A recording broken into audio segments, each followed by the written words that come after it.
যারা mobile phone যারা এখানে ম্যানুফ্যাকচার করেন তাদের জন্য কাস্টম ডিউটি যেটা আগে 10% ছিল সেটা 5% করা হয়েছে। এর ফলে আশা করা হচ্ছে যে বাংলাদেশে মোবাইল ফোন ইন্ডাস্ট্রি আরও বেশি ব্যাপকতা পাবে, আরও অনেকে ইন্টারেস্টেড হবেন বাংলাদেশে মোবাইল ফোন ম্যানুফ্যাকচারিং করতে।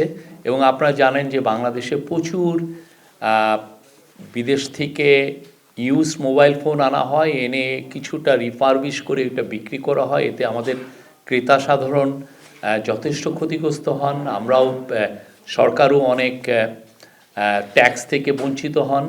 তো আশা করা হচ্ছে যে এর ফলে দেশে মোবাইল ফোনের ইউজ মানে যেগুলো ইম্পোর্টেড এবং যেগুলোকে যে সমস্ত মোবাইল বাংলাদেশে উৎপন্ন হয় তাদের চাহিদা বাড়বে এবং এগুলোর দামও কমে আসবে।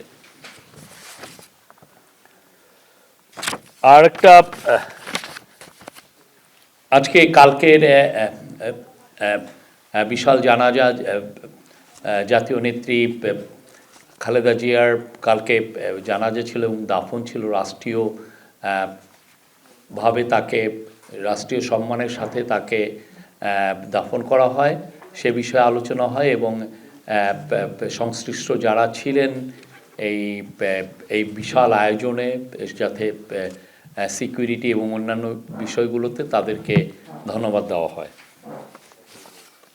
আজকে আপনারা জানেন কিছুদিন আগে বাংলাদেশ লেবার অ্যাক্ট